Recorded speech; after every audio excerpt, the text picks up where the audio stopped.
The sky over Ashfall Bay was the color of a fresh bruise, pressed tight against the waterline of the eastern seaboard. Nor'easter Magnus had clawed its way up the coast, not as a storm, but as a judgment. It tore the harbor apart with winds hitting 90 miles an hour, ripping fishing boats from their moorings and smashing them against the pylons of the wharf. The sea, whipped into a gray, churning froth, surged over the barriers, flooding the lower streets with a frigid, angry tide. Power grids failed in sequence, plunging entire districts into darkness punctuated by the electric blue-white flash of dying transformers. Through the scream of the wind, the city's emergency sirens wailed a long, continuous note of despair. Juniper Hale, 25 years old, was a ghost moving through the chaos. She kept her head down, her body angled against the horizontal rain that felt less like water and more like shattered glass. Her jacket, already soaked through, weighed her down, but her grip was iron on the strap of a ragged backpack. Inside it, wrapped in a plastic grocery bag, was a single external hard drive. It was the only proof she had, the only leverage, the only thing that stood between her and oblivion. It was her entire defense. She was navigating Silver Key, a district of old warehouses and new condos that had become a wind tunnel.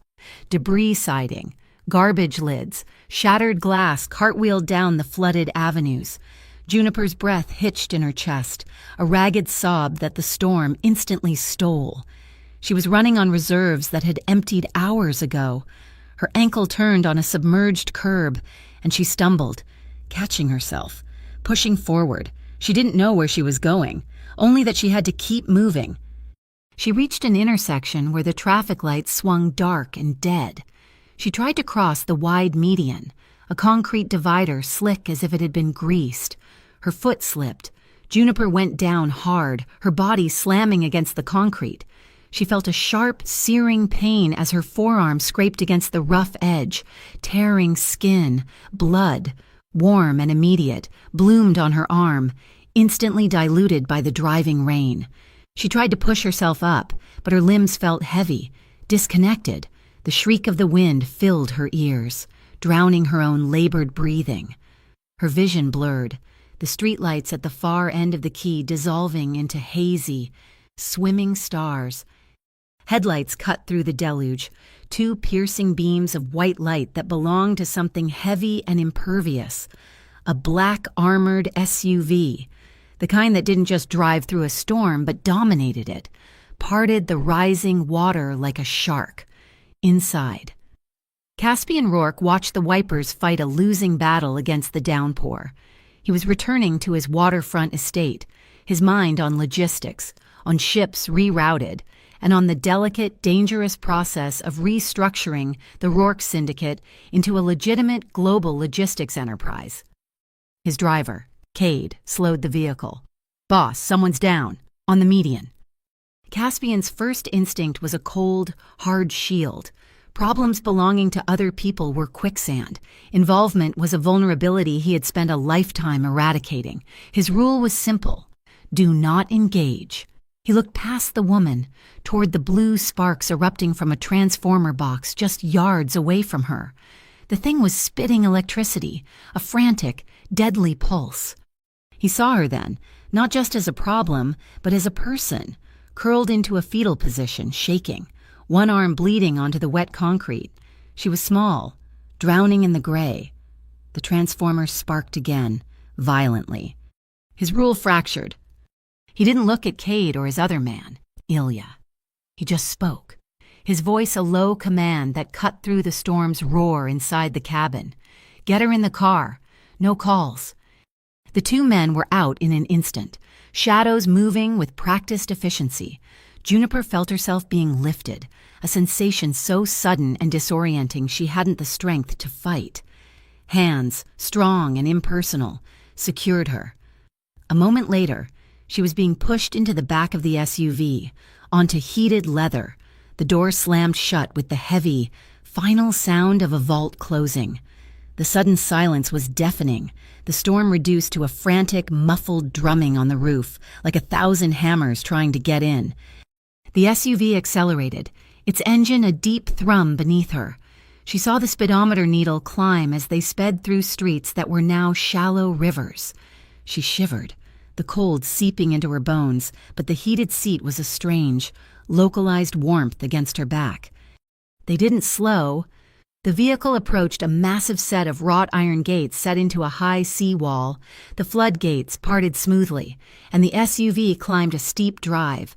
As they cleared the wall, Juniper heard the deep, resonant thrum of industrial generators kicking in. A sound of absolute power and control. The estate was an island of light and stability in the churning darkness. The vehicle stopped under a stone portico. The door opened. This time, it was not Cade or Ilya. It was the man from the front seat. He didn't wait. Caspian Rourke leaned in, sliding one arm under her knees and the other behind her back, lifting her as if she weighed nothing. He carried her through massive oak doors, into a grand foyer paved with stone that was slick with salt spray blown in from the terrace. Two figures were waiting, illuminated by the warm light of gas lamps, a severe-looking woman in a crisp uniform. Valera Quinn, the estate's housekeeper, held a stack of thick towels.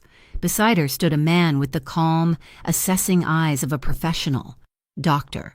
Huxley Morrow, the family's private physician, his bag already open on a marble table. Caspian didn't break stride. Moving directly toward them, he deposited Juniper onto a chaise lounge, his movements economical and precise. Huxley, check her. Valera, get her warm. Juniper's consciousness was fraying, the adrenaline fading, leaving only the deep, aching cold and the pain in her arm. She looked up, her vision tunneling. The last thing she saw was the man's face looking down at her. His eyes were the color of the storm sea, cold but utterly steady. The last thing she heard was his voice, a low, definitive rumble that vibrated with power. You're safe here. For tonight, that's all. Then the darkness she had been fighting finally claimed her. Juniper woke to the sound of drumming. It was not the violent hammering of the storm, but a softer, persistent tapping. She smelled damp earth and something sharply sweet, like green citrus. Her eyes blinked open, struggling against a heavy fatigue.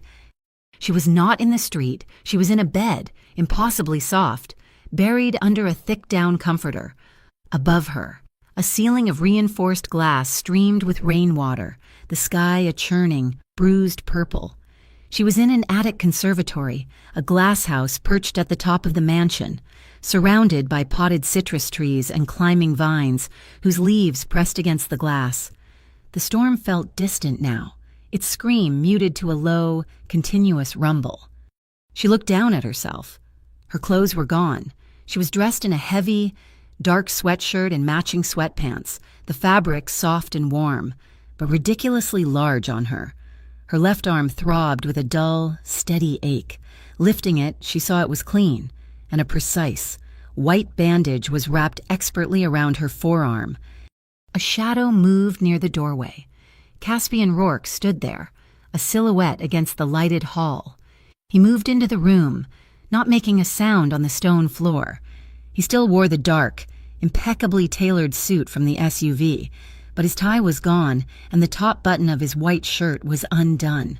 He looked as untouched by the chaos as the stone walls of his home. "You're awake," he stated. It was not a question. Juniper pushed herself up on her elbows. The room spun, a wave of vertigo washing over her. "Where am I?" Her voice was a dry rasp. "My home. Dr. Morrow tended to your arm. 6 stitches. He gestured to a glass of water on the bedside table. "He said you have a minor concussion. You're lucky. The transformer you collapsed next to blew out 2 minutes after Cade pulled you away." She absorbed this. Safe. For now. My backpack. By the door, untouched. He watched her, his expression analytical, assessing. "You are safe here while the storm passes," he continued, his voice a level, cool monotone. "But there are rules, 3 of them." He didn't raise his voice, but the command in the room was absolute. 1. You do not make outside calls. The storm has most lines down, and my network is private. 2. You do not wander the lower floors. This wing is yours. Valera, my housekeeper, will bring you anything you need. 3. You do not, under any circumstances, approach the side gate. Juniper stared at him, her throat tight, a prisoner.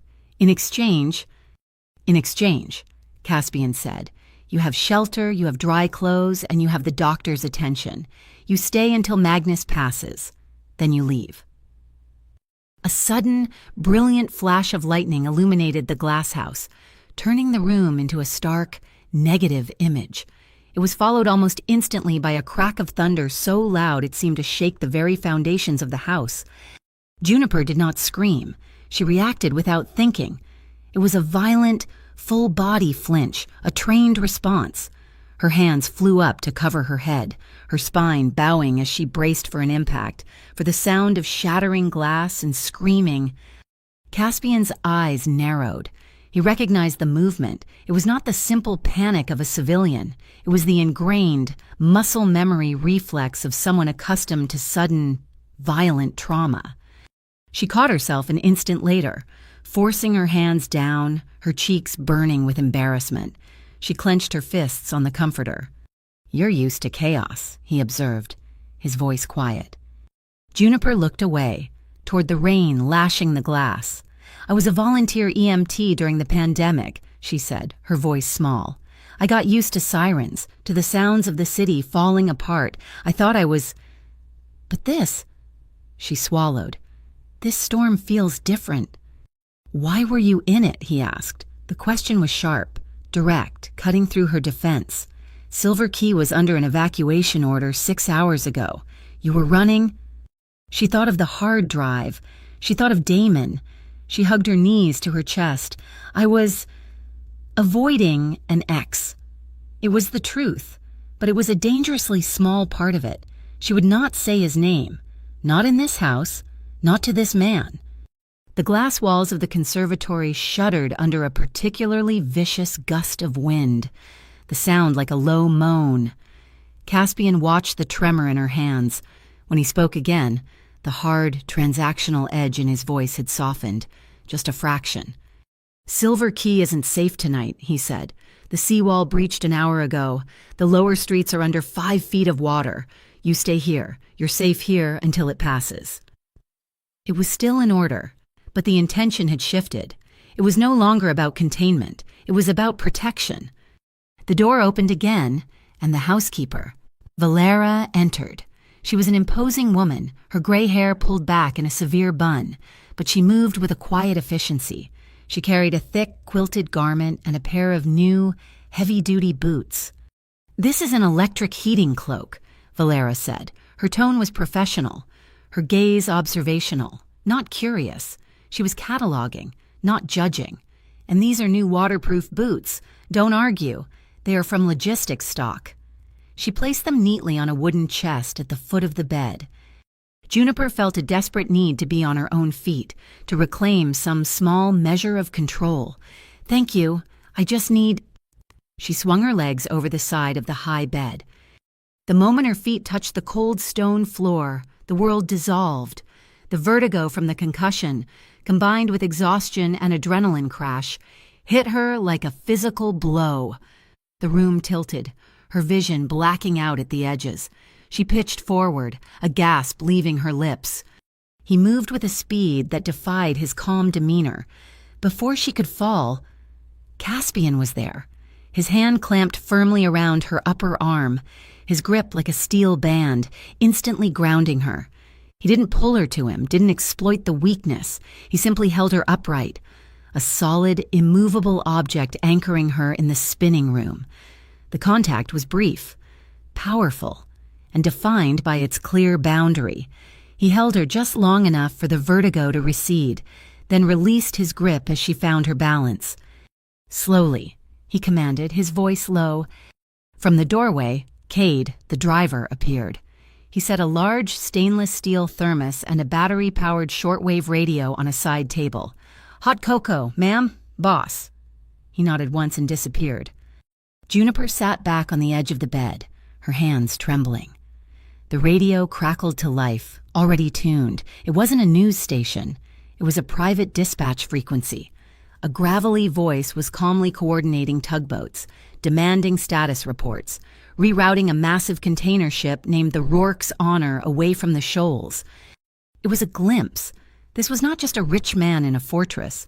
This was the man who owned the port, who commanded the ships, who directed the tugs in the middle of a nor'easter. This was Rourke's empire, and she was trapped in its very center. She looked at the man who had saved her, this man of rules and power, the warmth, the dry clothes, the medical care, the hot cocoa. It was a kindness she hadn't known in months, but it came with locks and surveillance. She had to ask. Her voice was barely a whisper, lost under the sound of the rain and the radio dispatcher calmly diverting multi-million-dollar assets. "Why did you help me?" Caspian Rourke stood by the wall of glass, his back to her, watching the fury of the storm he had insulated her from. His reflection stared back at her from the dark glass, his face a mask of impenetrable control. He did not turn. "'Cause I could." By morning, the wind's high-pitched shriek had dropped to a low, guttural howl. Magnus was not gone, but it had paused for breath. Ashfall Bay was unrecognizable, coated in a thick white layer of sea foam that clung to buildings and submerged cars. The world was muffled, gray and still violent. Juniper, stiff and sore, left the conservatory. The house was silent, save for the hum of the generators and the distant roar of the ocean. She was restless, a caged animal. Her concussion had faded to a dull headache, but her mind was sharp. She wandered the upper wing, her stockinged feet silent on the flooring, which was made from dark, reclaimed ship's wood, worn smooth by time. She found a linen closet. Inside, on a shelf, was a large, professional-grade medical trauma kit. She opened it without thinking. Her fingers, moving with an ingrained, practiced dexterity, began to sort the contents. She checked the seals on sterile saline, reorganized the bandages by size, and tightened the cap on a bottle of antiseptic. It was a nervous habit, the muscle memory of her old life as an EMT, a way of imposing order on chaos. She flexed her bandaged forearm. The stitches were tight, the work of an expert. Her exploration led her to the kitchen. It was vast, a stainless steel and dark wood expanse that could have serviced a restaurant. It was also immaculate and empty, but the pantry was a different story. It was stocked like a bunker, prepared for a month-long siege. She found tins of chopped clams, bags of potatoes, onions, celery, flour, butter, heavy cream. She washed her hands and began to cook. This, she knew, this was control. This was something to do other than wait. Caspian was in the security room, a windowless space in the core of the house. A wall of high-definition monitors showed him every angle of his property, the breached seawall at Silver Key and the live status of his ships huddling in safe harbors. The storm had cost him millions in logistics delays, but his assets were secure. He was reading an encrypted damage report from Cade when a new, unexpected scent cut through the sterile, air-conditioned chill. It was not the smell of salt, ozone, or wet stone. It was celery and black pepper. It was thyme and simmering cream. It was the smell of food, real food. He left the operations room and followed the scent. A strange, disorienting pull. He found her at the massive gas range, standing on a small stool to comfortably stir a large pot. She was wearing his clothes, the sleeves of the sweatshirt rolled up a dozen times. Her hair was pulled back in a messy knot, and her face was flushed from the steam. She looked impossibly small and intensely focused. She didn't hear him approach. When she turned to grab a spoon, she saw him and jumped, her hand flying to her chest. "I'm sorry," she stammered. "The pantry was open. I was restless. I can stop." Caspian just looked at the pot, then at her. He gave a single, curt nod toward the cabinet. Bowls. The meal was eaten in absolute silence. They sat at opposite ends of the massive butcher block island. The only sounds were the scrape of silver spoons against heavy ceramic and the persistent, low groan of the wind outside. Juniper ate quickly. her eyes on her bowl. Caspian ate slowly, methodically. He was a man who was accustomed to giving orders, to transactions, to conversations that were negotiations. He was not accustomed to this domestic, unasked-for quiet. Their eyes met once, a fleeting collision. Her gaze was wary, assessing. His was unreadable. She looked away first. When he finished, he pushed the bowl forward an inch. He cleared his throat, but instead of speaking, he gave another short, sharp nod. It was not a request for more. It was a clear, concise, and startling acknowledgement. It was thank you. Later, Valera found Juniper by a window overlooking the churning, foam-flecked bay. The housekeeper held out a pair of heavy, fleece-lined, waterproof gloves. "For your hands," Valera said, her voice flat. "The salt air will ruin them." Juniper took them, surprised. "Thank you, Valera." Valera's gaze drifted to the storm. Her expression, usually so severe, softened for a fraction of a second. "In this house," she said, her voice low, "every one of us owes the storm something." She turned and left before Juniper could ask what she meant. The truce held as the day bled into a gray, violent evening. Caspian found her in the conservatory, tracing the patterns of the rain on the glass. "Come with me," he said. He led her not down, but up, through a narrow door she hadn't noticed, up a tight, winding staircase. It opened onto the flat, true roof of the mansion, a space fortified like a bunker. In the center, a small, private radar dish spun tirelessly against the wind. The air was a physical assault, cold and wet, and she instinctively pulled her sweatshirt tighter. "The Port Authority radar is good," Caspian yelled over the wind, "but mine is better. It's an old military-grade array." He pointed to the screen on its pedestal.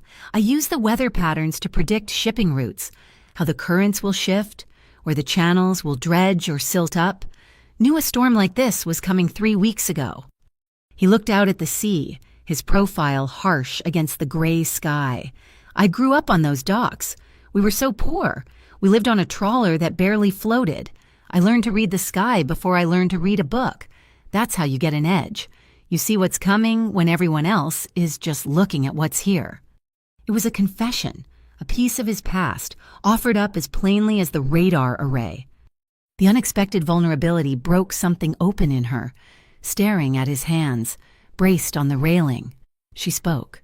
"His name is Damon Klein." Caspian went still. He did not turn.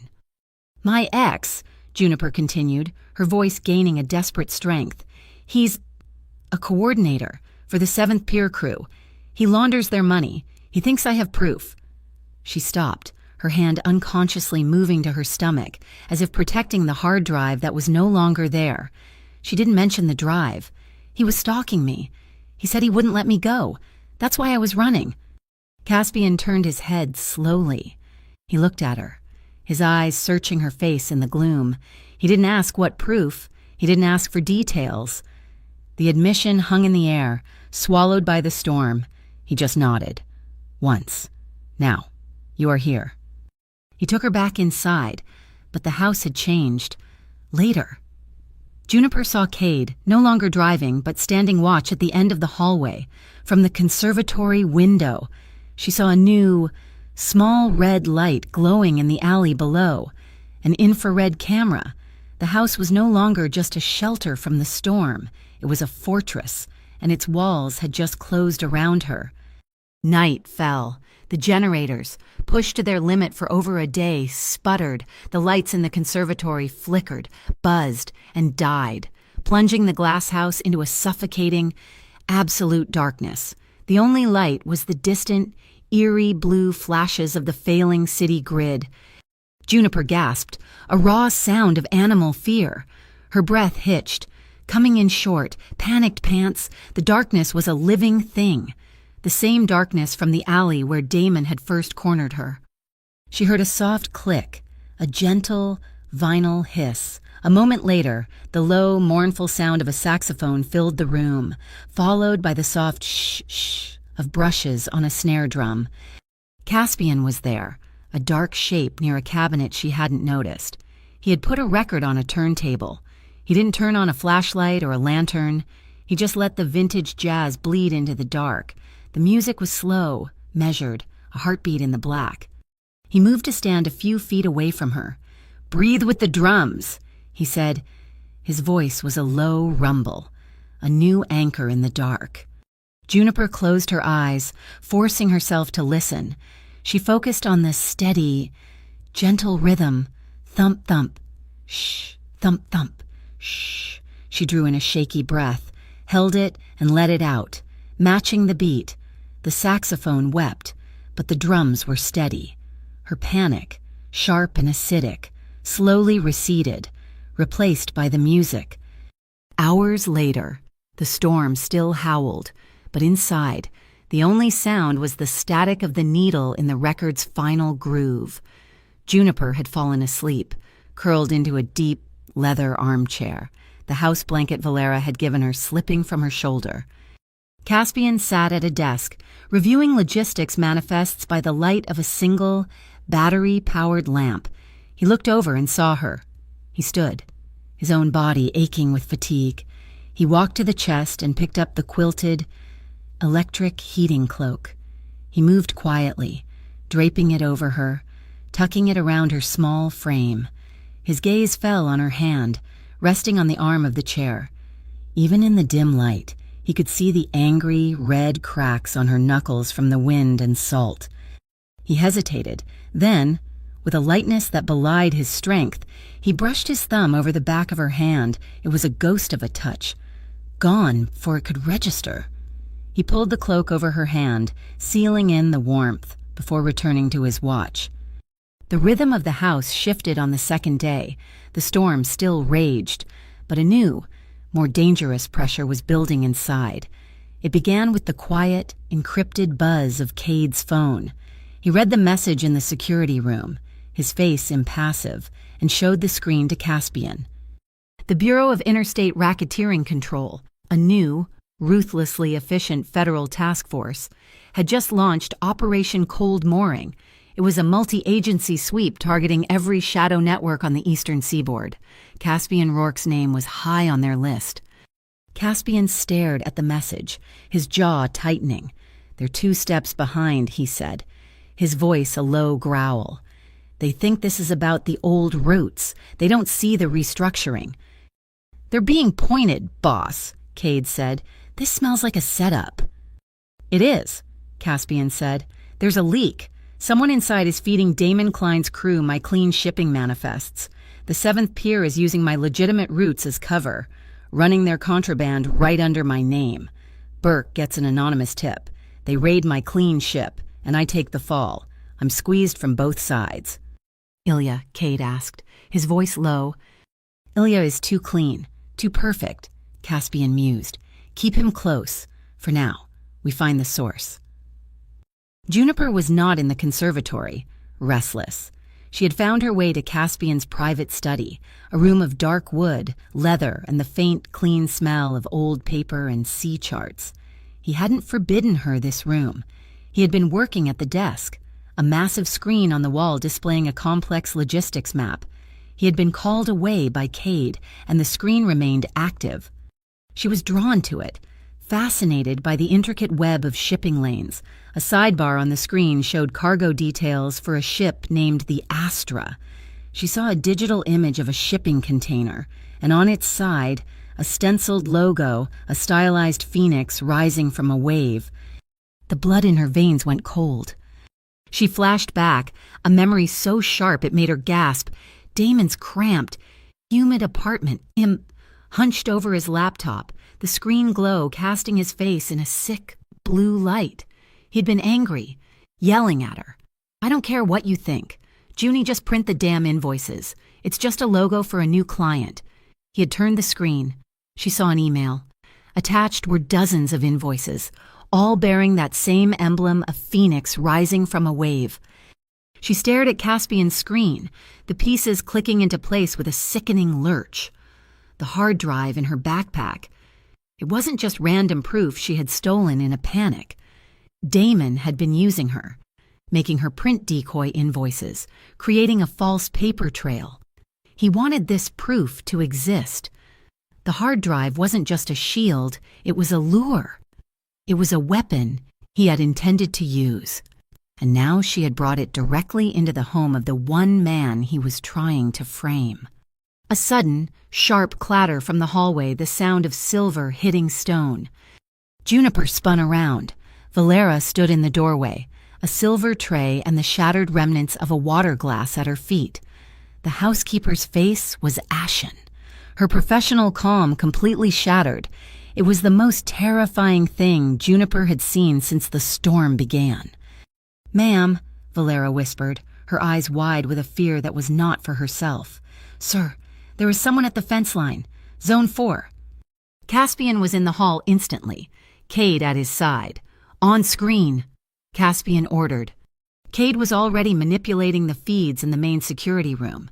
He brought up the camera for Zone 4, a wooded, dark section of the perimeter. The infrared camera cut through the rain.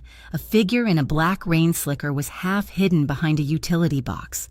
As they watched, the figure raised a hand, and a small, dark object lifted into the air, whirring. "A drone," Cade said, his voice tight. "It's got a directional mic. They're listening to the house." The shift in Caspian was immediate. The calculating strategist vanished, replaced by a cold, coiled predator. His voice was ice. "Valera, take her to the map room, now." The map room was not a study. It was a vault, tucked into the core of the house. It was windowless. Its walls reinforced concrete to withstand a direct tidal surge. It was filled with floor-to-ceiling wooden racks, holding thousands of rolled nautical charts. Caspian followed them in and engaged the heavy, bank vault-style lock. The room became utterly silent. He turned to Juniper, his face a mask. He pulled a folded sheet of paper from his jacket. "This is a diagram of the service tunnels. It leads to the old wharf, 2 blocks south. If Cade or I do not come back in 20 minutes, you take this and you run. Do you understand?" Juniper stared at the paper. Then she looked at him, and for the first time, her fear was eclipsed by a sudden, hot wave of anger. She didn't take the paper. "I'm not cargo. Caspian." He stared at her, uncomprehending. "What?" "I'm not a package," she said, her voice shaking but gaining force. "I'm not another one of your assets to be routed and protected and hidden in a vault. I won't be moved around like freight." His patience, already worn thin by the Burke and the drone, snapped. He stepped into her space, crowding her against a rack of charts. "Right now," he hissed, his voice dangerously low, "that is exactly what you are. You are a liability. You are the proof Damon Klein needs to sink my entire operation. You are a problem I am choosing to protect. You will do exactly as I say." "Or what?" she challenged, her chin high, her heart hammering. "You'll lock me in here. Is that it, my freedom in exchange for your safety?" He gripped her upper arm, his fingers digging in, not gently like before, but with a controlled, possessive force that stole her breath. "Your freedom ends where my security begins," he bit out. His eyes were blazing, all pretense of calm gone. "You belong here tonight." The words hung in the silent, sealed room. "You belong here." It was a raw, possessive slip, and they both heard it. The air crackled, the argument forgotten, replaced by a sudden, stark intimacy that was more dangerous than the fight. A sharp buzz from the intercom on the wall broke the tension. It was Cade. "Boss, I'm getting a high-priority interrupt on the port radio. Anonymous encrypted source. Patching it through." A crackle of static, and then a distorted, digital voice filled the small room. "We are looking for a woman, Juniper Hale, 25, last seen in the Silver Key district. There is a substantial reward for information." Cade cut the feed, plunging the room back into silence. Juniper felt the blood drain from her face. Her knees went weak. They were using her name, on an open channel. It wasn't a search, it was an advertisement. Damon was flushing her out. Caspian released her arm, his touch suddenly gentle, but his face was hard. He stepped back, his mind racing, recalibrating. "He's not just hunting you," he said, thinking aloud. He's making you radioactive. He's using you to draw me out." He looked at her, the woman who was the source of all this, the woman he had just claimed in a moment of anger. A new, dangerous light sparked in his eyes. "He thinks he has you cornered. He thinks I'm trapped in here, protecting you." Caspian. "We're going to change the rhythm of the hunt," he said, cutting her off. He hit the intercom. "Valera, find her something to wear, something formal." He turned back to Juniper, a cold, wolfish smile touching his lips. "He wants to flush you out. Fine, we'll go out." Juniper was stunned. Out into... that they're right outside. "The drone is gone," Caspian said. "They're waiting for us to run. We won't... The worst of the storm is over. The Coastal Emergency Authority is holding its annual fundraising gala at the Harbor Magnate Hotel. It's time we hid you in plain sight."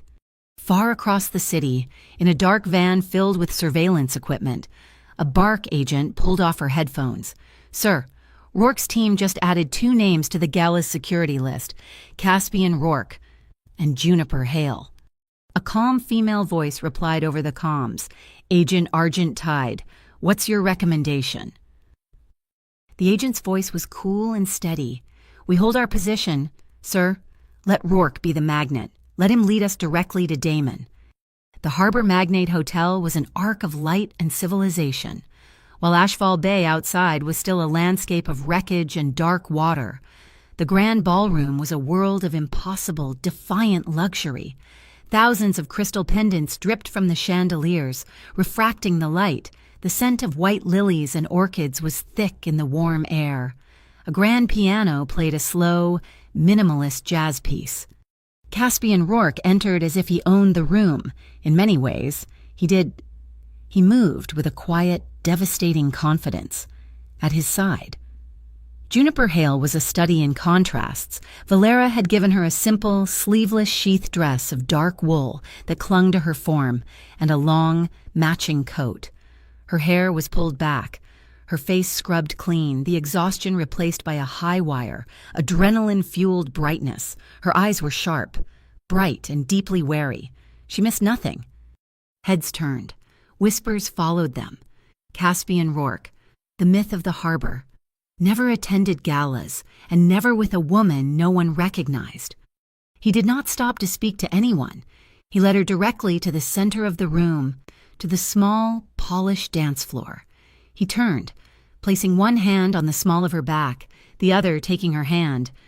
"Just follow me," he murmured, his voice for her alone. He pulled her close. The dance was slow, barely a movement at all. Her hand rested on the hard muscle of his shoulder. His hand on her back was a brand, a claim. It was firm, yet impossibly gentle. She could feel the steady, slow rhythm of his heart through the fabric of his suit, and her own nervous. Rabbit-quick pulse began to slow, matching his. The deep, thrumming bass of the piano resonated in her chest. For one long, impossible moment, the hunt, the storm, Damon and the Burke faded away. There was only the music, the warmth of his hand, and the solid, grounding presence of his body. It was a truce with the world. Then, his entire body changed. It was almost imperceptible. A tightening of his shoulders. The hand on her back suddenly gripped, his fingers pressing into her. "What is it?" she whispered. He didn't answer. Then he was looking over her shoulder.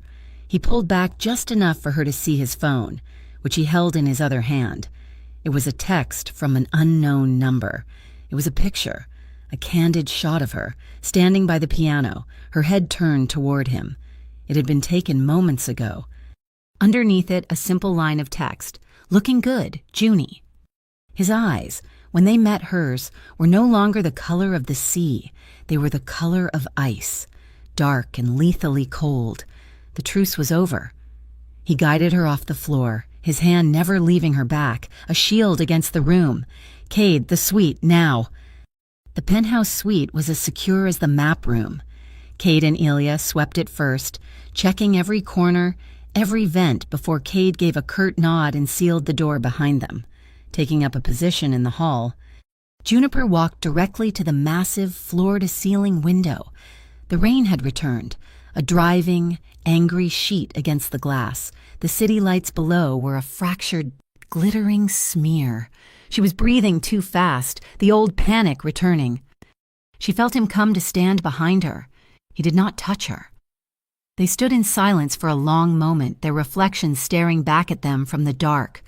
Rain-lashed glass. Her breath fogged the cold pane in front of her. "He's here," she whispered, her voice breaking. "He found me." "He found us," Caspian corrected, his voice a low rumble. He moved, standing beside her, so close their shoulders brushed. He looked at her. Not the city. He saw the tremor in her hands, the fear in her eyes that was rapidly drowning the anger. He lifted one hand, not to her arm, but to her face. His fingers were warm as he gently cupped her chin, his thumb brushing her jaw. He tilted her face up to his. He didn't speak. He simply asked with his eyes, "Are you here with me?" It was a question of presence, of permission. After a lifetime of being grabbed, of being stalked, of being treated like property, the question was a revelation. Her breath hitched. She gave the slightest, almost invisible nod. He leaned in slowly, giving her every chance to turn away. He did not. His lips met hers. It was not a kiss of passion, not at first. It was a kiss of grounding. It was slow and deep and deliberate. It was a promise of safety, a transfer of strength. She tasted the faint salt on his skin. He kissed her as if he were mapping new territory, and then her hands, which had been clenched at her sides, unclenched. She lifted one hand, her fingers tangling in the thick hair at the nape of his neck, pulling him closer. The kiss changed. It became a response, a mutual give and take. His other hand came up, framing her face, his thumb stroking her cheekbones. His hands were always visible, respectful, never straying. He allowed her to set the pace, to be the one to deepen the contact. They breathed each other in. She whispered his name against his mouth, a sound of fragile surrender. He whispered hers back, a sound of anchoring promise. She felt a warmth spreading through her chest, a radiant heat that had nothing to do with fear and everything to do with this. She felt the slight, involuntary tremble in his hands and realized this was as new for him as it was for her. He was the man of control, and she was the chaos he had let inside. He pulled back, just enough so their foreheads were resting together. They were both breathing fast, small, breathless smiles touching their lips. The panic was gone. The fear was gone. Her heart, which had been pounding, felt suddenly, strangely light, as if the storm had finally passed, leaving this clear, quiet, breathless space. A sharp digital pong from the pocket of her coat, which lay on a nearby chair, shattered the moment. They broke apart. Caspian's eyes were instantly sharp. "Your phone." "I don't have it," when she said, "It's in my backpack, at your house." Caspian moved to the coat, his expression dark. He retrieved her phone from the inner pocket, but it wasn't her phone. It was a burner, and it was displaying a text message, a single active location tracking link. "Someone," he said, his voice pure ice, "planted this on you in the lobby." His own phone buzzed. It was Cade. Caspian put it on speaker. "Boss, we found it. A GPS tag, back of her coat collar, made to look like a port security commission tag. It's a fake. The text signature is 7th Pier." A beat of silence. Damon hadn't just seen her. He had tagged her. Caspian's mind was moving fast. He's not making a move here. Too public. He wants her back on the road. He wants her in transit. He made a decision. "Ilya," he snapped, hitting the suite's intercom. "Get the car. You're escorting Miss. Hail back to the estate. Use the tunnel route. Cade, you're with me. We're going to clean up the tail." "Yes, boss." Ilya's voice came back, smooth as ever. Moments later, Juniper was in the elevator, the dark wool coat clutched in her hand. Cade was there, as was Ilya, who held the door for her. "I'll be right behind you," Cade said to Ilya, his hand on his radio. "Just confirming the route sweep with the boss." The radio on his shoulder crackled with Caspian's low, coded instructions. As Cade was distracted by the radio, Ilya pulled out his own phone. He typed a quick, one-handed message, his thumb moving fast, Juniper standing beside him. Glanced down. He was in a messaging app. He sent a reply. It was just an emoji, a small digital icon, a phoenix rising from a wave. Juniper's blood stopped. The image from Damon's email, the logo on Caspian's shipping containers, the symbol she now knew was the key to the entire setup. And Ilya was using it. The elevator doors began to slide shut. Juniper looked up from the phone, at their reflections in the polished bronze surface. Cade, focused on his duty. Ilya, his face a mask of calm professionalism. And herself. The doors closed, sealing them in. The mirror reflected her face, her eyes wide, the sudden, brilliant, terrifying realization dawning. The warmth from the kiss, the feeling of safety. It all evaporated. The enemy wasn't just outside, he was in the elevator with her. The trust she had just begun to build shattered into 1,000 pieces. The armored sedan moved smoothly away from the hotel's protected sally port. Inside, the silence was a physical weight. Juniper sat in the back, her body rigid. Ilya was in the driver's seat, his movements calm and professional, his eyes on the road. Cade, in a separate, identical car, followed close behind. Juniper's heart hammered against her ribs, a frantic bird in a cage. Phoenix, Phoenix, Phoenix, the emoji replayed in her mind. Every calm instruction Ilya gave, every glance in the rearview mirror was now a threat. She was in a steel box with the man who had sold her. They ascended the long ramp to the Kingspear Bridge, a high, skeletal arc of steel spanning the dark, churning water of the bay. The wind was still a gale this high up, buffeting the heavy car. The rain lashed the windshield. It happened as they reached the apex of the bridge.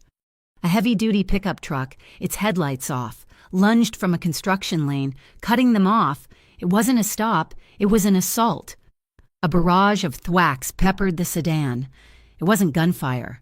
It was the hard, percussive impact of rubber projectiles, shattering the driver's side window, spraying tempered glass across Ilya. They wanted her alive. Ilya shouted, a convincing performance of surprise. He yanked the steering wheel, not away from the truck, but into it, swerving the sedan sharply into the narrow maintenance lane, pinning the passenger side against the high concrete barrier. Juniper was trapped. She heard the click of the central locks engaging. Ilya was boxing her in. He turned to her, his face no longer professional, but a mask of cold resolve. Damon just wants to talk. Juniper, don't make this difficult. No, she screamed, clawing at the door handle, but it was useless. A roaring engine. Cade, he had seen the betrayal. He didn't slow down. He rammed the follow car directly into the rear of Ilya's sedan. The impact was brutal, a deafening shriek of metal, the force throwing Juniper forward against her seatbelt. The airbags in Ilya's car exploded. A violent, powdery, white cloud that slammed him against his seat. Before the smoke cleared, Cade was out of his car, his weapon drawn, not at the truck, but at Ilya's door. He shattered the rest of the window with the butt of his gun, reached through the deflating airbag and unbuckled Juniper. Out now, Juniper, move. He hauled her, stumbling out of the ruined car and onto the exposed, wind-blasted bridge. The pickup truck's doors flew open, men in dark rain gear piling out. Cade, she screamed, pointing. I see them. Then, from the opposite lane of traffic, a third set of headlights tore through the rain, driving the wrong way. A black SUV, identical to the others, skidded to a halt, positioning itself between Juniper and the men from the truck. The driver's door flew open. Caspian. Get to me, he roared, his voice cutting through the wind. Juniper ran. She didn't think. She just moved, her feet pounding the wet pavement. Cade was right behind her, moving backward, his gun up, creating a path. She was 10 feet away from Caspian when one of the men from the truck raised a handgun. He wasn't firing rubber bullets. A pop, sharp and flat, cut through the howl of the wind. Caspian, who had been reaching for her, didn't flinch. He moved, intercepting her. His body becoming a shield, he grunted, a sharp, punched-out sound. He stumbled, but he didn't fall. He grabbed her, pulling her behind him, shoving her toward the open door of his SUV. "Get in!" But Juniper had seen it.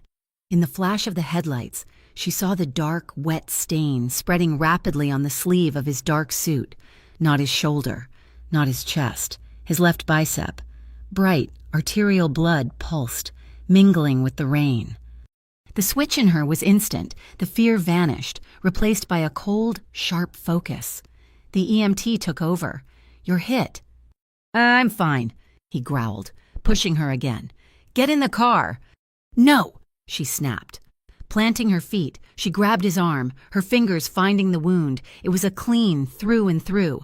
"Cade, cover us, Caspian. Look at me." She shoved him against the side of the SUV, out of the direct line of fire. "You are not fine." She ripped off the expensive leather belt from his trousers, her hands moving with a speed that defied the cold. She didn't have time for a perfect tourniquet. She folded it, placed it high above the wound, and yanked it brutally tight, eliciting another sharp grunt. "Direct pressure.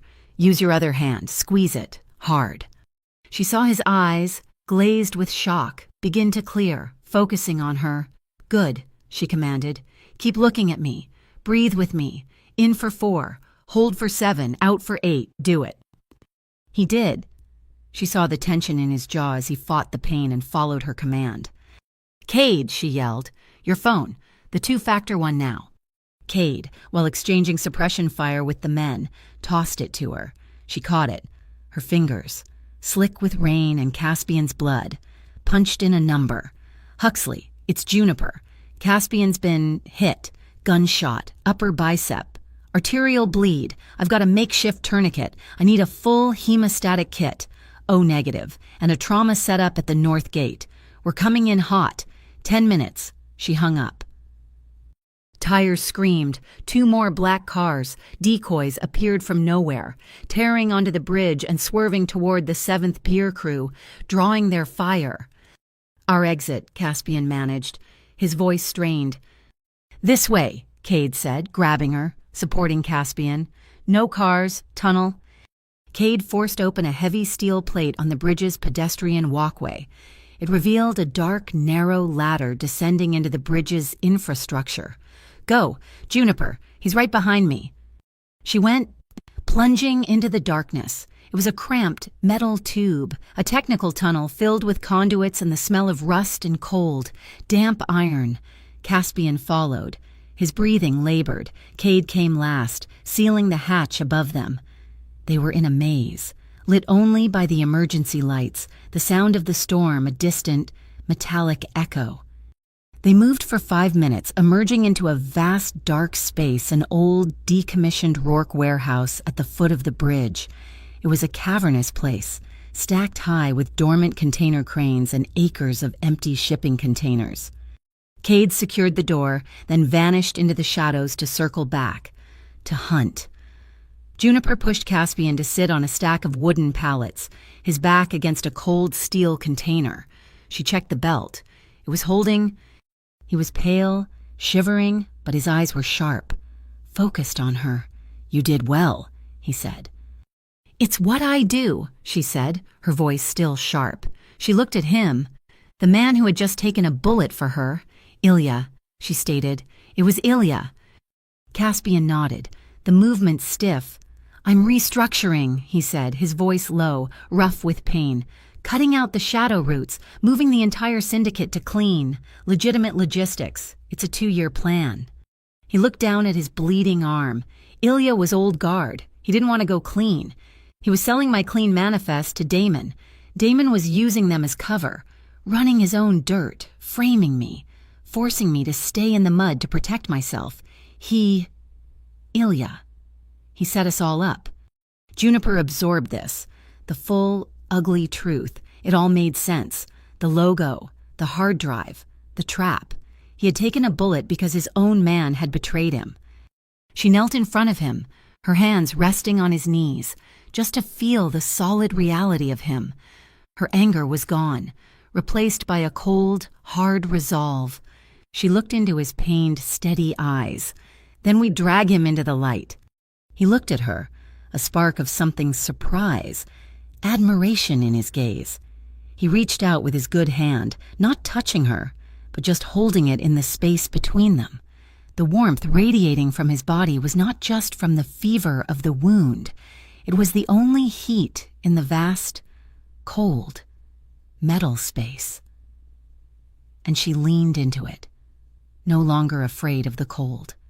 Huxley Morrow worked with battlefield efficiency.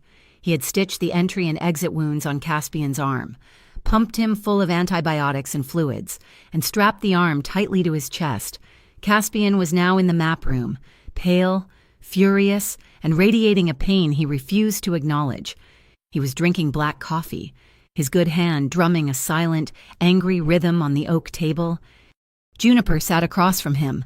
The fog of fear and reaction had finally evaporated, leaving behind a cold, crystalline clarity. She had her backpack. She placed it on the table and pulled out the small, black external hard drive. "He wants this," she said, her voice flat. "He wants you," Caspian countered, his voice a low growl. "This is just the excuse." "He wants this," she insisted, sliding it across the table. "This is the proof he framed me with. He needs it to complete his narrative. He needs it to prove to the Bark that your ships are dirty. He thinks I'm scared, and he thinks I'm stupid." "You are neither," Caspian stated. "No, I'm not." She opened her laptop, the one Kate had retrieved from the wreckage of the bridge ambush. She logged into a secure messaging application, the one Damon had forced her to use months ago. "Ilya failed his mission. He'll be desperate. He thinks I'm just a package he lost, and he'll still be monitoring this channel." Her fingers flew across the keyboard, typing a message into a group chat she knew Ilya was in. "He took my phone. I'm trapped. I'm scared. I have the drive. I'll trade it for a way out. Just get me away from him. I'm at the old Perigee Ferry dock." She added the location ping. A pin dropped on a derelict pier on the industrial side of the bay. Caspian watched her. His eyes narrowed. "You're baiting a trap." "I'm setting the terms," she replied. The response from Ilya came less than 60 seconds later. "Knew you were smart. Junie, stay put. I'll come for you. Come alone. We'll get you free." "Perigee Ferry," Caspian said, pushing himself to his feet. He grabbed his phone with his good hand. "Kate is already sweeping the industrial sector. I'll have a tactical team in place in 10 minutes. We end this, we end them both." "No." He stopped, turning to face her. The look in his eyes was one of cold, hard disbelief. "No team," Juniper said, her voice shaking but gaining strength. He said, "Come alone. If he sees Cade, if he sees a single shadow that looks like one of your men, he's gone, or he'll kill me the second he sees me. He has to believe I am exactly what he's always thought I was: desperate, terrified, and completely alone, just like I was in the storm. It's the only way he'll show his face." "That's a suicide mission, Juniper?" "It's the only way he'll confess." In a dark surveillance van parked 3 blocks away from the ferry dock, Agent Argent tied Leora Penn pulled her headphones tight. "She's doing it. She's flushing him out herself. She's moving to the ferry, alone." A senior agent beside her grunted, "Rourke will never let her walk in there alone.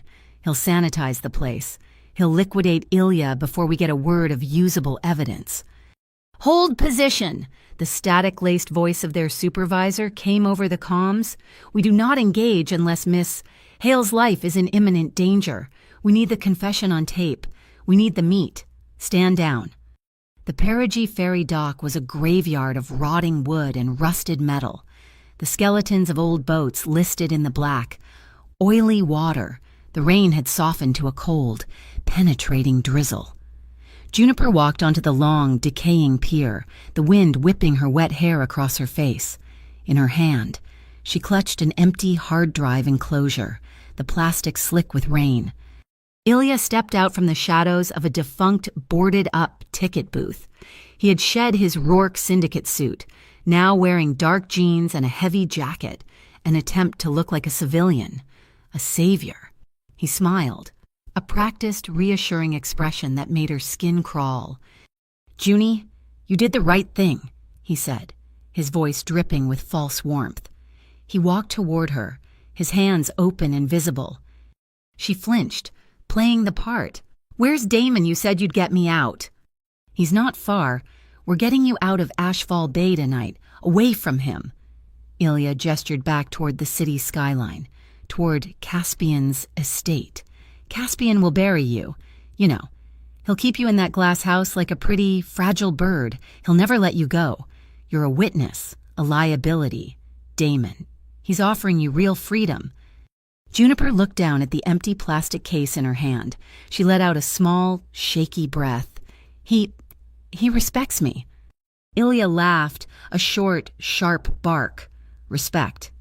He respects his assets, his ships, his containers. That's all you'll ever be to him."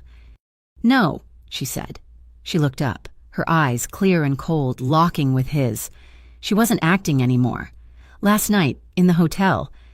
Ilya's smile faltered. "He didn't grab," she continued, her voice low and steady, a psychological blade.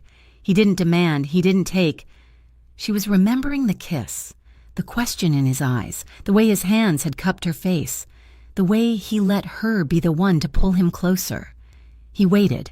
He asked. He made sure I was there. With him. That's respect. Something you wouldn't understand, and something Damon never will." Ilya's face tightened. He saw it. The fear in her eyes was gone, replaced by a steel he had never seen.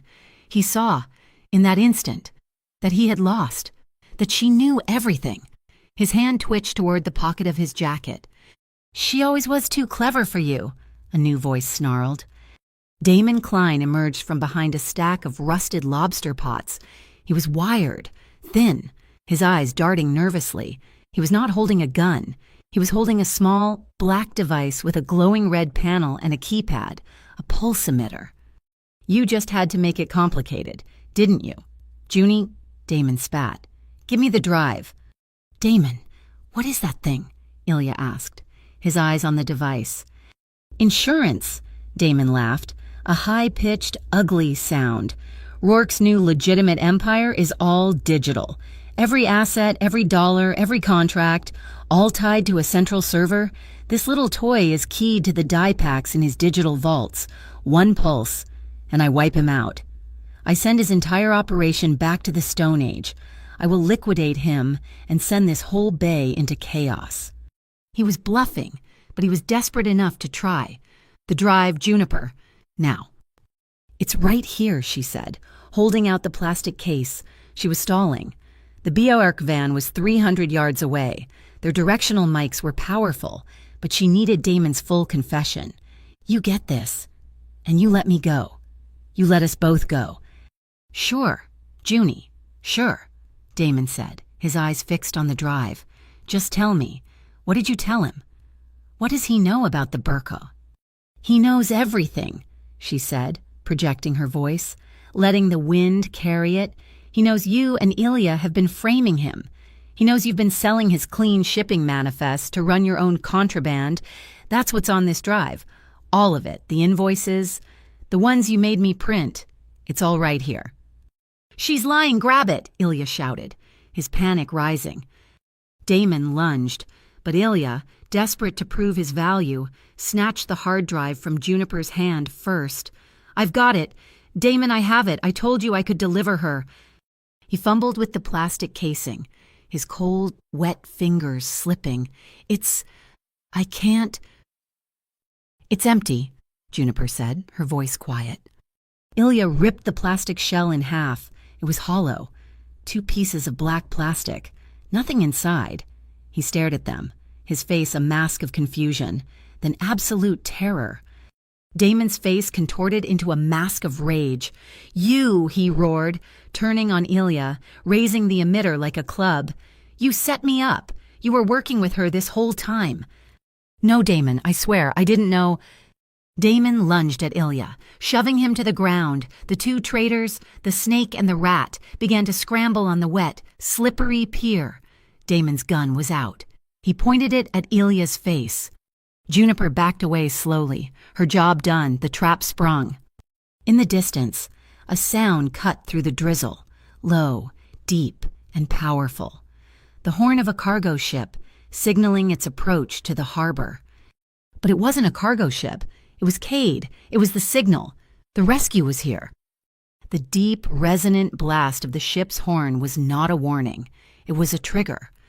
Before Damon or Ilya could react to the sound, the abandoned pier erupted. On either side of the long dock, massive, dormant fire suppression pumps, rusted but functional, roared to life.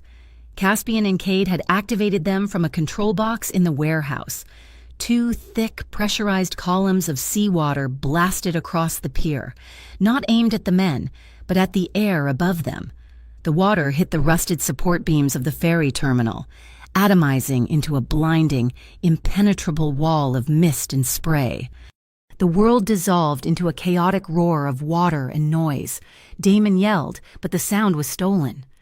High above, on the wharf's loading gantries, a bank of floodlights snapped on, controlled remotely by Valera from the estate. They didn't just illuminate the scene. They flashed, a precise, stabbing rhythm. ... dash dash dash, ... SOS. But the pattern was aimed, guiding. They were for Juniper, creating a strobing, disorienting pathway of light and shadow, showing her the only clear escape route. Damon was blinded, shielding his eyes. Juniper saw her opening. She didn't run. She moved toward Damon. He was still clutching the pulse emitter, his only remaining piece of leverage. Juniper's hand went to the small multi-tool on her belt, the one she'd had since her EMT days, the one she used for cutting seat belts and maintaining ambulance equipment. She lunged, not at Damon, but at the device. He swatted at her, but he was disoriented by the water and light. Her hand was quicker. She grabbed the heavy-duty wires running from the emitter to its battery pack. She clamped the jaws of the multi-tool and squeezed. The wires snapped. She ripped the now useless device from his hand and, in one smooth motion, threw it over the side of the pier. It hit the black, churning salt water with a faint plop. Damon's ultimate weapon, his key to Caspian's digital kingdom, was neutralized, shorted out by the bay itself. He roared in pure, animalistic rage. "You—" From the mist, Cade emerged. He moved with a brutal, silent efficiency. Ilya, scrambling to his feet, turned just in time to see him. Cade didn't raise his handgun. He raised a taser. The crack of the discharge was sharp, and the 2 probes hit Ilya square in the chest. Ilya went rigid, a choked cry on his lips, before collapsing onto the wet planks, neutralized without a permanent scratch. Caspian stepped out of the shadows, his left arm strapped tightly to his chest, his right hand clenched. He faced Damon. The rain and seawater plastered his hair to his face, his white shirt now soaked and translucent, revealing the heavy bandages beneath. Damon, robbed of his bomb and his partner, scrambled backward, his eyes wild. He was a cornered rat. He charged, swinging a wild punch. Caspian didn't have his full strength, but he had a lifetime of this. He moved inside the punch, blocking with his good arm, using Damon's own momentum to turn him. It wasn't a brawl, it was a disassembly. Caspian, even injured, was a master of leverage and control. He avoided his wounded side, using his legs and core, fighting a smart, contained battle in the driving rain. Damon was no match for him. He was desperate and sloppy. Caspian slammed him against a piling. Damon, his face bloody, slid to the ground. He looked up, his expression broken. Then his hand darted inside his jacket. He pulled a small-caliber pistol. "Caspian, down!" Juniper screamed. Caspian didn't hesitate. He dropped, collapsing onto the pier just as Damon fired. The shot went wide, the bullet sparking harmlessly off a steel support column behind him. Before Damon could fire again, a shot cracked from the mist. Cade, firing into the air, a clean warning shot. It was not for Damon, it was for the Burke. A loud, clear, undeniable audio record that their lives were in danger, that the use of force was justified. Burke Freeze dropped the weapon. Armed agents led by Leora Penn, Argent Tide swarmed the pier, emerging from the shadows, their weapons trained. Damon saw he was surrounded in one last desperate act. He lunged, not at Caspian, but at the nearest Burke agent, grabbing him, pulling him into a chokehold, and pressing the muzzle of his pistol to the agent's temple. "Back off!" Damon shrieked, his voice cracking. "All of you, back off, or I'll kill him, I swear to God." The pier went silent, a tense, frozen standoff. Leora had her gun on Damon, but the shot was too risky. Caspian was on the ground, 10 feet away. He didn't get up. He looked to his left. Beside him was a massive coiled drum of heavy nylon anchor rope, the kind used for mooring freighters. It weighed hundreds of pounds. He looked at Leora. He met her eyes. He gave a single, almost imperceptible nod toward the drum. Leora's eyes widened slightly. She understood. Caspian, with his one good arm, grunted and shoved. He didn't lift. He rolled. The massive drum, heavy as a small car, began to roll across the slick, wet pier, gaining momentum, aimed not at Damon, but at his legs. "What?" Damon started to say. The drum hit him low and hard, sweeping his legs out from under him. He lost his balance, his grip on the agent breaking. His pistol clattering to the deck, the agent scrambled free. Damon slipped, his body skidding on the wet, mossy edge of the pier. He teetered, half over the black water. He looked up, his eyes wide with terror, expecting Caspian to finish it, to kick him into the bay. Caspian just watched him. He walked over, his good hand retrieving the fallen gun, and tossed it to Leora. He knelt, not in anger, but with a cold finality. He grabbed Damon's jacket and hauled him back onto the safety of the pier. He didn't kill him. He didn't even hit him. He turned him over, bound his hands with a zip tie from Cade, and left him for the feds, along with the complete, recorded confession. The rain began to wash the blood from the pier, leaving only a faint, diluted stain. Nearby, Burke agents cuffed a shaking, defeated Ilya. He looked up as Juniper walked past. His gaze was a toxic mixture of shame, hatred, and utter defeat. He had lost everything. Juniper met his gaze. She held it, and she said nothing. Her silence was the final, definitive judgment. She walked to Caspian, who was standing tall, breathing heavily in the cold, wet air. She saw the tremor in his good hand, a reaction to the adrenaline, the fight, the pain. She was shaking, too. He looked at her, and his good hand found hers. He didn't say a word. He just squeezed, his grip tight, possessive, grounding. They both stood there, shaking, but upright, together in the aftermath of the storm. The debriefing took place in Caspian's own study, the room. Once his sanctuary of control, now felt like neutral, occupied territory. Leora Penn Agent Argentide sat across from his desk. She was professional, her jacket crisp, her face giving nothing away. Caspian stood by the window, his arm in a black silk sling, the pain a dull, constant throb beneath his ribs. Juniper sat in a leather chair between them, a silent, critical observer. Damon Klein and Ilya Romanov are in federal custody, Leora began, her voice crisp. They have given full, detailed confessions. They've laid out the entire 7th Pier operation and its connections to your former network. The Bureau is pleased. We have what we need to dismantle Klein's crew. She paused, steepling her fingers. Which brings us to you, Mr. Rourke. You provided invaluable, if unofficial, assistance. The Burke is willing to be pragmatic. We know you are restructuring. We know Klein and Romanov were framing you, but your old network, that's a different story.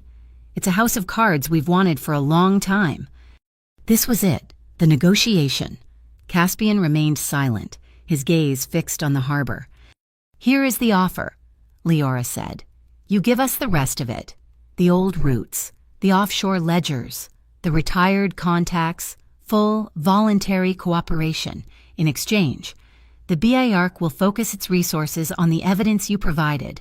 Your past organization will be quietly dismantled, and your name will remain. Unburdened. A clean slate. Juniper's stomach tightened. It was the deal he wanted, his way out. There is one condition, Leora added, her gaze shifting to Juniper. For this case to be ironclad, for your immunity to be guaranteed, Miss Hale's testimony is critical. She is the linchpin. As such, she must be protected. She will enter the Federal Witness Protection Program, effective immediately. New name, new city, new life. All contact, of course, will be severed. The silence that fell was heavy, suffocating. It was the price. The clean break he had been working toward, his entire future, in exchange for her.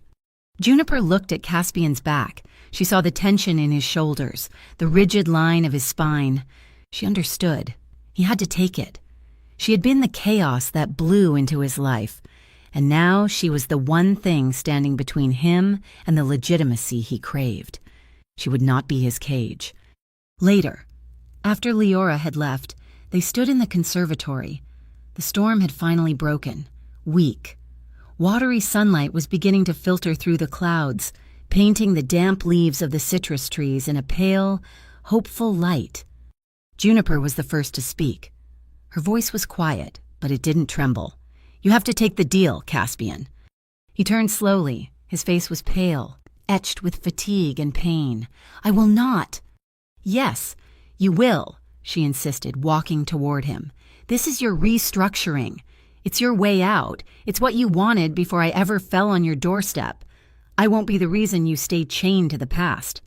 "I am not trading you for my own absolution," he said, his voice a low, rough growl. "That is not a choice."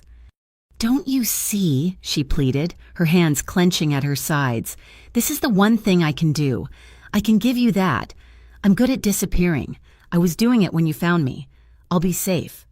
"Safe," he repeated, the word tasting like ash. "And alone. And you will be gone. That is not safety. Juniper, that's a prison. I will not put you in one." "Then what?" she cried, her frustration breaking. "We both stay in the mud. You'll let what we have, be the one vulnerability that sinks your entire life. I won't let you. I'll leave. I'll walk out that front gate right now." He caught her arm, his grip firm with his good hand, his eyes blazing. "No, you're right. I won't let you be a vulnerability. I won't let you be an anchor. But I won't let you be a sacrifice, either." He looked past her, at the sunlight finally hitting the floor. A new, dangerous, and brilliant idea was forming in his eyes. "We don't need to run from the shadows," he said, a strange, cold calm settling over him. "We're going to turn on the lights, all of them." 2 days later, Caspian Rourke stood on the steps of the Ashfall Bay City Hall, his arm in a sling, his face bruised but resolute.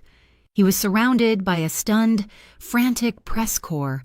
To his right, looking bewildered and deeply unhappy, stood Agent Leora Penn. He stepped to the microphone. "For decades, the business of the Rourke Syndicate has been conducted in the shadows. We profited from a system of gray areas and closed doors. Today, that ends." A flash of cameras. "As of 9 o'clock this morning, I have signed documents dissolving the Rourke Syndicate. In its place, I have formed the Silver Key Fund, a new public-private cooperative, all former Rourke maritime assets. Our ships, our warehouses, our contracts are being transferred to this fund to be managed as a community trust for the restoration of the harbor." The reporters shouted questions. Caspian raised his good hand. "This is not a gift," he continued, his voice ringing out. "It is an act of transparency. And to ensure that transparency, the Silver Key Fund will operate under the full and permanent oversight of a board of local merchants and the Bureau of Interstate Racketeering Control." He looked directly at Leora. Her face was granite. He had checkmated her by inviting the Burke in publicly. He had taken away their leverage. They couldn't refuse. And by turning his assets over to a public trust, his old shadow network was instantly starved, cut off at the root. It withered and died without a single shot fired. "I am not admitting to crimes I did not commit," Caspian said, his eyes finding the camera, "but I am accepting full civil and moral responsibility for the system I once upheld. The shadows end here." The B Ark was trapped, forced into the light by the very evidence they had gathered. They could no longer force Juniper Hale into the shadows. She was not a fleeing witness. She was the catalyst for the single largest anti-racketeering reform in the city's history. They didn't hide her. They recruited her, asking her to consult, to help train agents on how to spot and support victims caught in criminal enterprises. Leora Penn gave Caspian one last appraising look before she left his estate. "If you really want to stay clean, Mr. Rourke," she advised, a flicker of grudging respect in her eyes, "I'd suggest you keep the light in your house." That evening, Caspian found Juniper in the conservatory. The air was cool, the scent of citrus and damp earth filling the room. He walked to the massive glass doors that led to the terrace. He unlocked them and, with his good arm, slid them open. Clean, cool air, smelling of the sea and the scrubbed clean world, flooded the room. The sun was setting, and the light was golden. Juniper walked past him, stepping out onto the terrace, into the light. She stopped and held out her hand to him. He took it. He stepped out of the glass house and into the open air with her. They were not running. They were staying. He pulled her close, his good arm wrapping around her waist, his bandaged arm resting against her back. He buried his face in her hair, breathing her in. His voice was low, his pulse steady and warm against her hand. "No one gets to hide you as evidence. Juniper," he said, his voice thick with an emotion she had never heard from him. "You are not a liability. You are the choice." The fallout was as swift as the storm. The Seventh Pier crew, decapitated, imploded. Damon Klein, facing a mountain of evidence from his own partners and the Bark, was indicted on federal racketeering charges. Ilya Romanov, the man who had been a ghost in Caspian's organization, took a plea deal. He cooperated, he confessed, he laid bare the inner workings of the network he had betrayed. He was given a reduced sentence, but it was a life sentence nonetheless, a life of looking over his shoulder. There is no glory for a traitor. The Rourke Syndicate, a name whispered in fear for 2 decades, was officially dissolved. In its place, the Rourke Maritime Cooperative began operations. Its charter was public. Its books were open. It now functioned under the joint supervision of the Port Security Commission and a new civilian board, made up of local fishermen and harbor merchants. The transition was brutal, but clean. Life at the estate found a new, quieter rhythm. Valera Quinn, her steely composure fully restored, hung a small, elegant sign on the main gate. No drones. She was seen, once or twice, smiling, a thin, satisfied expression. Cade, his duty as a driver now secondary, started a free coastal first aid class on the weekends. Juniper, naturally, was the lead instructor. The nights were the most profound change. The house was no longer a fortress, but a home. The generators were silent. Juniper and Caspian found themselves back in the conservatory. The doors were wide open to the night air, which was cool and clean. The only sounds were the distant call of frogs from the marsh and the rustle of leaves. The sharp green scent of the citrus trees filled the room. They met in the center of the room, not with the frantic energy of before, but with a slow, knowing smile. They sat together on the wide bench made of reclaimed ship's wood. He was in a soft shirt, his arm healing well, the sling now gone. She wore one of his sweatshirts, but it no longer felt like a costume. It was just comfortable. He reached for her hand, not her right, but her left. The one that had been scraped raw on the concrete median, the one whose knuckles had been cracked and bleeding from the salt wind. He lifted it, turning it over in his own. The wounds were gone, leaving only pale, silvery scars. Caspian lowered his head and pressed a slow, warm kiss to her knuckles. He kissed the center of her palm, and then, with his thumb, he gently traced the healed lines, as if mapping the journey she had taken. She watched him, her heart full, a quiet, aching warmth spreading through her chest. She leaned her head against his good shoulder, and his arm came around her, pulling her close. They sat in silence for a long time, their breathing sinking, his steady, hers soft. She felt the slow, strong beat of his heart under her ear. "Here," she whispered, her voice barely a sound. "Here," he whispered back, his lips brushing her hair. It was not just a location, it was a vow. His hand found hers, their fingers lacing together. He shifted, gently guiding her to lie down on the wide, cushioned bench on her side. He lay down facing her, his good arm supporting him, their bodies close but not crushing, a line of warmth from chest to knee. He used his free hand to cup her face, his thumb stroking her cheekbone, just as he had in the hotel.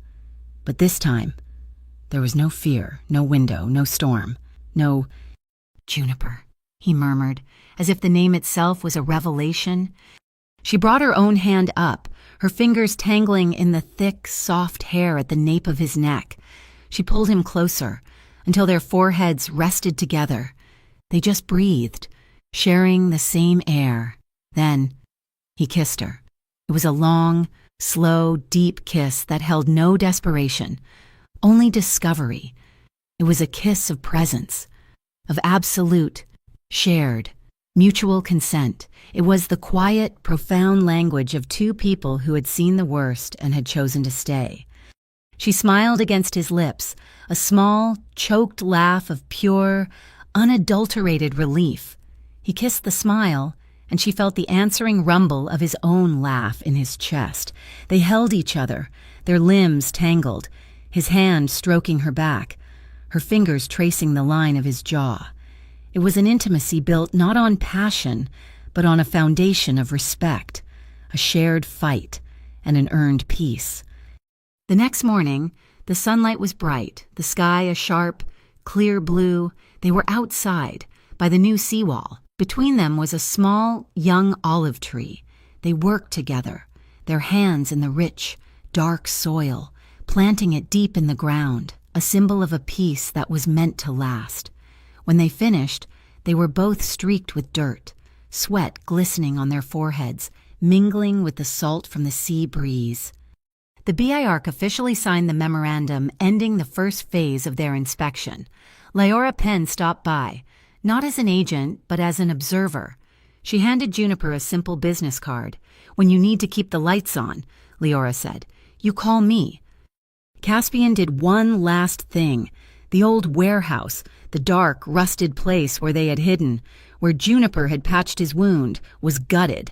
He opened its massive bay doors and turned it into the Ashfall Bay Storm Recovery Center, a community hub for supplies and rebuilding.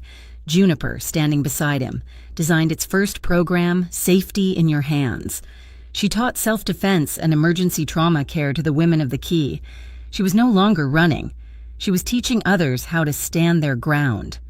That night, they were in the conservatory again. Caspian stood at the radar, which he now left on, more out of habit than necessity. He watched the screen. A new storm system, a small, tight spiral, was forming far out in the Atlantic.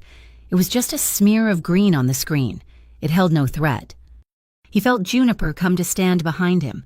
She wrapped her arms around his waist, resting her cheek against the strong, solid plane of his back. He reached back, his good hand covering hers, lacing their fingers together over his heart. He looked at her reflection in the dark radar screen, then at the distant, harmless storm. He pulled her hands tighter, holding her. "No one," he whispered, his voice a low, gravelly promise, "touches what's mine." The sea breeze, clean and steady, blew through the open glass doors, and in the bay below, Ashfall Bay, scarred but healing, lived on. Thank you so much for listening to this story. I'd love to know where you're listening from, so please drop a comment below and share your thoughts so we can all connect. And if you enjoyed this journey, please subscribe to my channel, Mafia Boss Story, like this video, and give it an extra boost by hitting that hype button. It helps more people find these stories.